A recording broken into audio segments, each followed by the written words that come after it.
পেশাদার খেলোয়াড়ি জীবনে আপনারা কোনো রাজনৈতিক দল বা গোষ্ঠীর প্রতিনিধি নন বা হবেন না। দয়া করে আপনাদের প্রতি, খেলোয়াড় বন্ধুরা, আপনাদের সকলের প্রতি আমার একান্ত আহ্বান, একান্ত অনুরোধ,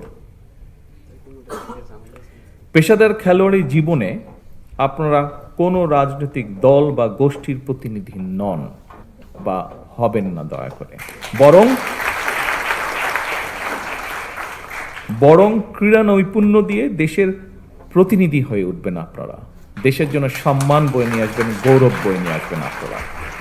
দেশে বিদেশে বিজয় মালা বরণ করে বিশ্বে ক্রীড়া জগতে বাংলাদেশকে উচ্চতর মর্যাদার আসনে আপনারা প্রতিষ্ঠিত করবেন ইনশাআল্লাহ। আজকে এতটুকু বলে আমার বক্তব্য শেষ করছি। ইনশাআল্লাহ এরপরে ঘরের ভেতরে না, ইনশাআল্লাহ খেলার মাঠে দেখা হবে। আল্লাহ হাফেজ।